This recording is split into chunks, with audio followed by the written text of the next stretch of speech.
So in the next 10 to 15 minutes, I'm going to tell you everything that you need to know in order to land jobs in the remote high ticket sales space.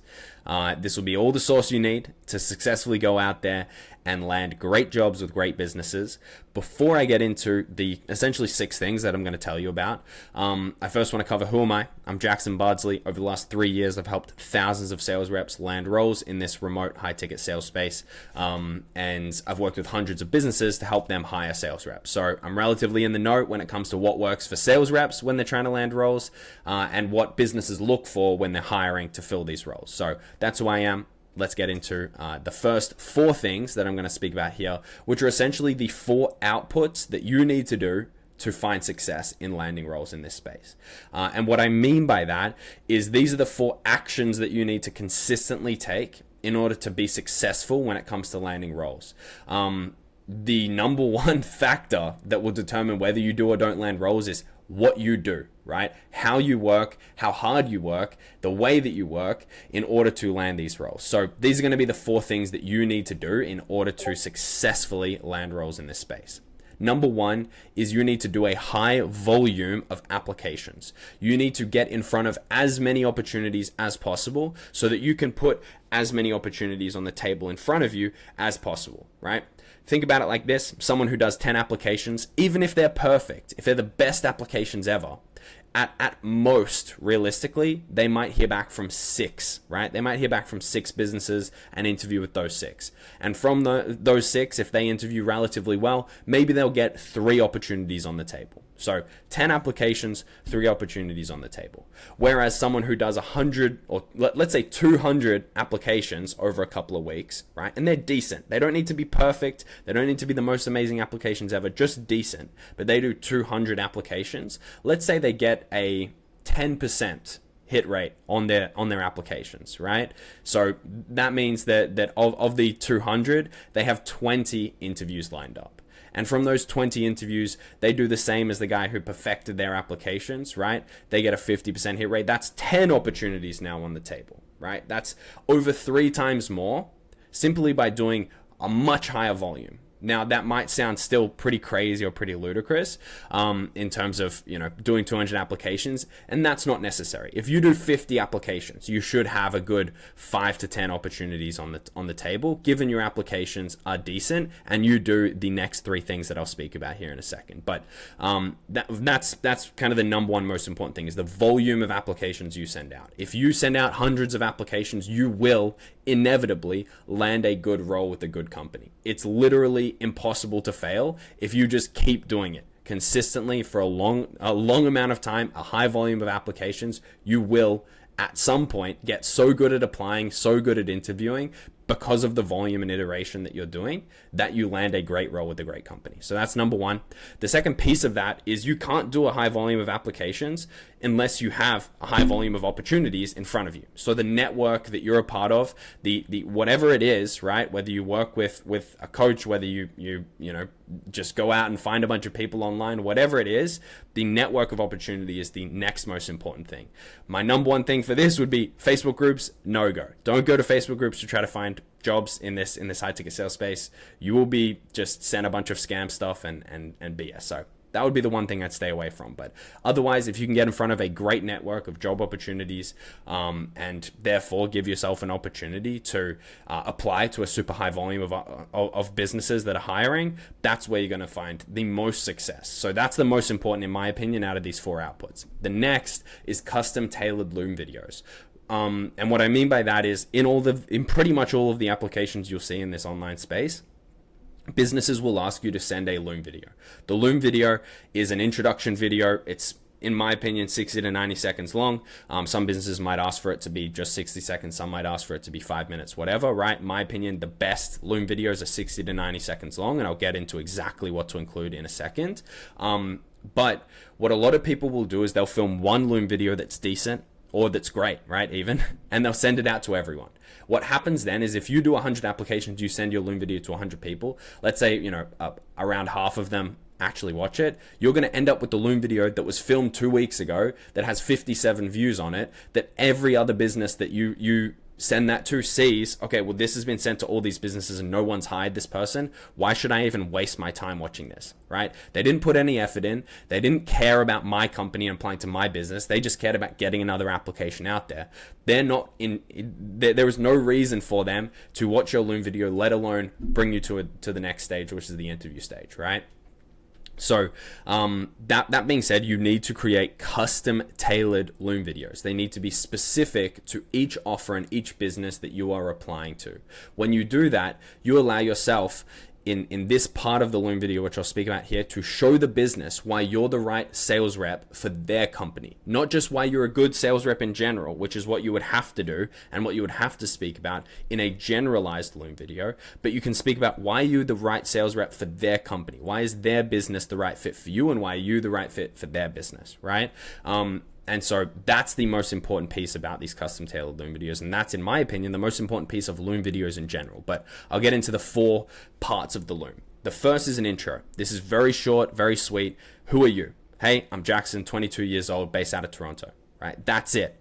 Very short. It doesn't need to be telling them your social security number and everything else, right? It needs to be very short, and the energy level needs to be high, right?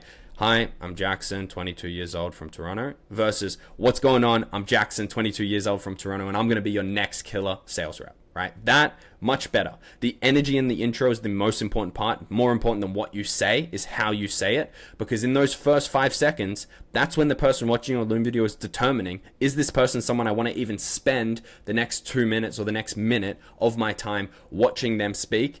Because I'm going to know in those first 5 seconds, does this energy match what I'm looking for? If it does, great. If it doesn't, okay, I'm not going to move forwards. I know a lot of recruiters and a lot of business owners in this space who will not watch past 15 seconds of a Loom if the energy is not right. So that's number 1. Number 2 is past experience. This is where, ideally, if you have past sales experience, this is an important piece for you. If you don't have past sales experience, this is a little bit different. I'm going to speak to it from the perspective of someone who has experience. Is where you want to speak about, at a very general level, the industries you've worked in, the achievements that you've had in them, and that's about it. That's pretty much all and the time that you spent in those. So what I mean by that is, rather than what a lot of people are doing, which is storytelling in this part, I don't recommend that you go and say, well, first I worked here and I did this and I did that and we sold these things to these kind of people. And then I moved over here and I sold this and I worked in this industry and we did that, right? That is way too long-winded. It's way too confusing, and it gives too much opportunity for potential red flags to come up. And I'll speak about what I mean by that in a second. But the right way to do this is, over the last 3 years, I've worked in this, and this industry, and I've closed a total of $3.2 million at a 50% close rate, right? Whatever it is how long have you spent, the industries you've worked in, and the number 1 metric, or number 1 and number 2 metrics you achieved there. Right? So it could be the revenue that you generated and the close rate that you had. It could be that you were a top performing rep on the team for 6 months in a row and you broke this company record. It could be that you set a total of 7,000 appointments and you helped generate X amount in revenue. It could be that you generated a certain amount of pipeline value for the business. Whatever it is, right? You want to talk about the number 1 metric, or the number 2 and the number 2 metric that you achieved within that business.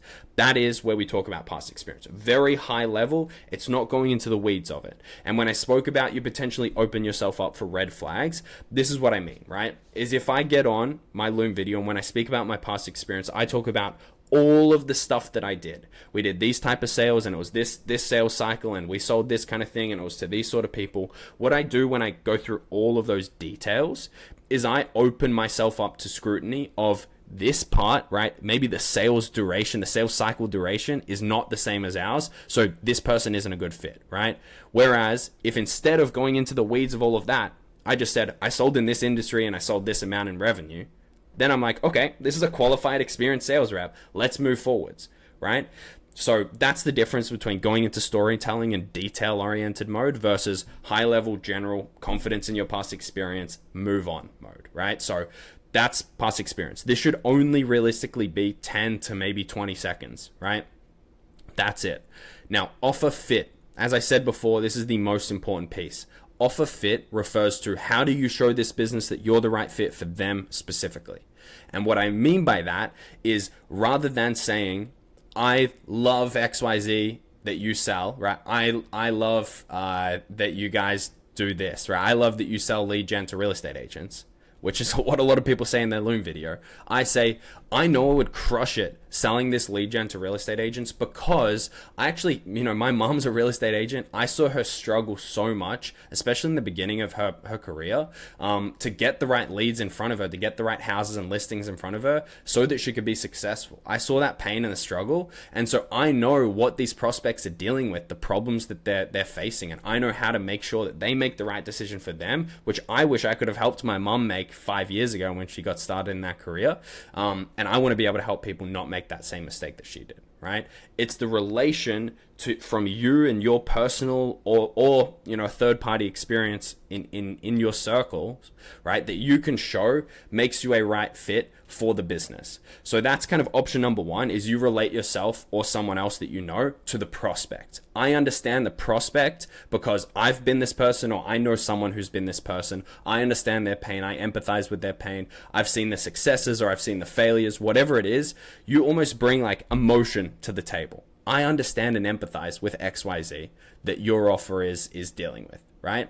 Or if you don't have a direct kind of link there, right? If you personally and a third party person from your life doesn't have a direct connection to the client avatar that the business is targeting, what you can speak about instead is the business itself. I really resonate with XYZ testimonials I saw on the website, or with John, the founder's story and how he came up from blah, blah, blah, right? You can resonate with the business itself, but still, rather than just saying, I like that you do this and I like that you do that and I like that you get this result, which a lot of people do, you want to talk to specifics that you resonate with personally that are going to make you a better fit, either culture-wise or offer-wise, to the business. Right? So that's kind of number 3, is how are you a good fit for the business itself? Relate yourself to their offer. Show them specifically why you are going to crush it selling for them, and have conviction in that fact. Rather than just, I would really like to sell for you guys for this reason. It's, I know I'm going to crush it selling for you guys for this reason, right? Have confidence, have conviction in yourself. Final piece of this is the call to action, right? This is the conclusion of the video. What a lot of people will do at the end of their video is they might say something like this: thanks so much for taking the time to watch my video. I really hope that I hear back from you guys. Thanks again. That's the end of a lot of people's Loom videos. Instead of that, which is lowering your status, I hope I hear back from you. No expectation, right? I want to put an expectation on the table. I want to almost do the assumed close that you do in sales, right? How would you like to pay? By card or as a wire transfer best, right? Instead of that, in this case, it's, let me know when we can chat. Do you want to chat on Tuesday or you want to chat on Wednesday? I'm free at this time or I'm free at that time, right? Almost the assumed close of, we're getting to the next stage. I'm going to the interview. So how this would kind of look holistically is, John, thanks so much for taking the time to watch my Loom video. I'm really looking forward to hearing back from you. I'm free anytime in the afternoon this week after 5 p.m. Eastern. Let me know when works best for you. Looking forward to talking soon, right? That elevates my status. There's an expectation. And then when the recruiter finishes watching that video, instead of them going, okay, on to the next one, right? I go, damn, I guess we got to get a time on the calendar for after 5 p.m. Eastern time with Jackson, right? It's an assumption, and it's also an elevated status, and it's just like pushing us forwards to that next step, which is the goal of the Loom video. It isn't to land the role. It isn't to give all the information about our experience. It isn't to show them everything they need to know. It's to get them to the interview, which is this third piece here. So, interview preparation. A lot of people ask me, how do I interview? How do I answer interview questions? All of this stuff. It comes down to preparation. That's the most important thing. To be successful in interviews, you need to be prepared for your interviews. And there's 2 ways you come prepared for interviews. You come prepared generally for interviews, and you come prepared for the business specifically that you're interviewing for. And what I mean by come generally prepared, it's just know what types of questions are likely going to be asked in an interview and be prepared to answer those questions. You don't need scripted answers. You don't need all of this stuff. You just need to know, I'm probably going to be asked about this. I'm probably going to be asked about that. And I need to have done the thinking about these questions before I get in that interview and I'm asked it, because the biggest problem I see most people make in interviews is they're asked a question and they've never thought about this question before. I've never thought about the time that I had to deal with the worst manager of my career, right? I've never thought about that before. I've never thought about a time where I was faced with a big weakness that I have personally and had to overcome it in a high pressure scenario in work, right? I've never thought about this specific thing, and therefore when I go to answer the question, either I'm going to freeze because I need to do my thinking, right? And it's going to be awkward and it's going to seem weird and I'm going to seem uncomfortable and not confident, or I'm going to start answering, but I'm starting to answer before I've actually finished my thoughts, and therefore my answer comes out all over the place. You sound like an idiot and you sound unprepared, right? So what you need to do is know the types of questions and come prepared to answer them. You don't need to have scripts. You just need to think about each question, then get on the interview. And then when you're asked it, you've already done the thinking. It's just a matter of doing the talking. And I have a document that I'll give to Scott that he can put in this video. Hopefully you'll see it somewhere in the description. And you can take a look at that video, and if you have any questions on it, feel free to leave them in the comments. But it's essentially just a list of like 45 interview questions that I see commonly asked in this space. And there's, for sure, I should say, there will be sub questions or questions that are asked differently and things like that. Like there'll be questions that, aren't phrased the same way as they're phrased in the doc, but it's essentially the same thing. And so you will be prepared to answer those questions. So that's that. It's just a document with a bunch of questions, so you'll have access to that somewhere in the description. The final thing is business research. So you need to be prepared for the offer itself. You don't need to do a whole load of research. Just come prepared. Know 4 things, or essentially 2 things. Know who are they selling to, right? Who's the business selling? Who's their prospect? Who's their target avatar? And know what they're selling. If you know those 2 things, you're good to go for an interview, because you might be asked questions about the prospects or the services that they sell or the info that they sell or whatever. And if you're not prepared to answer those questions, you're going to be in a very difficult spot.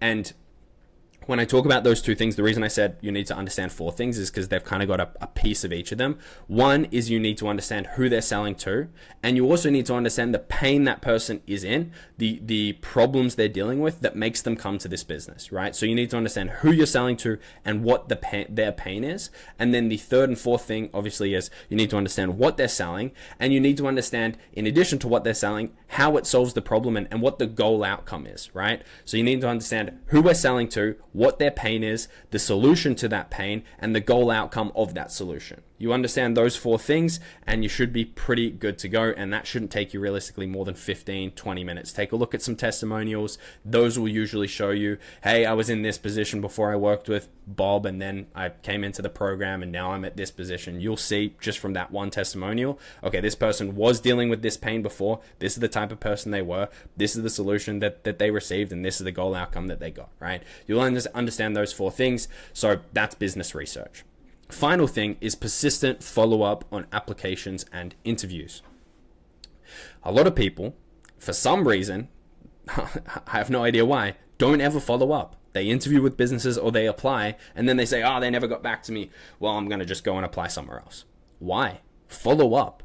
Your follow-up is a key piece of your sales skills inherently when you're in an offer. And so if you can't demonstrate to a business in the process of trying to land a role with them and actually come on board with them and successfully be a sales rep, if you can't demonstrate prior to that you can follow up, why would the business trust in you to deal with their prospects that they're spending money on and follow up consistently and proactively with those prospects? They can't, because you didn't demonstrate to them in the process prior to landing the role that you could even follow up to get the job. So if you're not going to follow up with me to get the job, I have zero belief or faith in you following up with prospects to get them to close, right? So that's a big piece of landing these roles, is your follow-up. And you should be following up after applications if you haven't heard anything, and you should be following up after interviews if you haven't heard anything.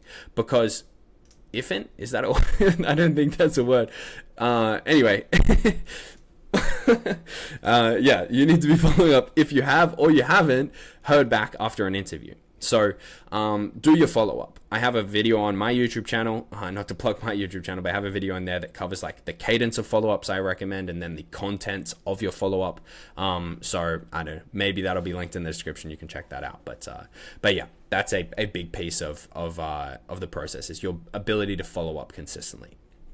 So those are the 4 outputs. If you do these 4 things, you will be hired. It is inevitable that you will be hired because you're doing enough volume of custom Loom videos, you're prepared for your interviews, and you're following up. You will be hired. I've never in my life, in the 3 years that I've been helping people land roles, seen someone consistently do all 4 of these things and not land a role, right?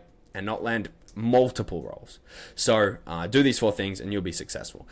Final 2 things here that I wanted to talk about are essentially the only 2 things you need to get hired. Now that might sound a little bit weird because I just told you do these 4 things to get hired, but what I mean by this is these are the only 2 things that matter in the hiring process to businesses, right? These are the only 2 things that businesses will look at to determine whether or not they're going to hire you. The first is your fit, right? Your fit to their offer and their business. There's 2 pieces of your fit. One is team. Do you fit in the team? Do you match the culture? Is your energy right? Are you a fit for their internal team and organization? That is important. You need to demonstrate in the process of landing a role that you are a fit for their team and their culture. Some businesses will have a very laid back, very professional, very nonchalant culture. Some businesses will have a very high energy, high intensity, highly competitive culture. You need to understand what that culture looks like, and you need to fit yourself within that culture to land a role. Now, that being said, I don't really recommend that you try to mesh yourself with a business if it's not naturally a fit. So if the culture of a team is not a good fit for you, I wouldn't pretend to be a match to that culture just to land a role, because then you're going to land a role that you don't actually enjoy, that you're not actually a fit for, and you're just not going to have a good time in general. So this is a part of it, but I wouldn't recommend changing yourself to match that. The next piece is a fit with the prospect. And this is what I was speaking about before here, that these 2 things were what I was speaking about before, is either you show that you're a fit for the business, you resonate with the business and its results, or you resonate with the founder or the team of the business, right? Or you resonate with the prospect. If you can show a business, I get your prospect, even if you don't have experience, even if you don't have anything else, if you show them you get the prospect and you can sell consistently and confidently to their prospect because you get it, you just understand who they are and what they're dealing with, you're going to be able to land roles because businesses will trust in you to speak it consistently and confidently to their prospects and close deals or set appointments, right? So you need to show the business that you're a team fit and a prospect fit and just generally a business and offer fit for them.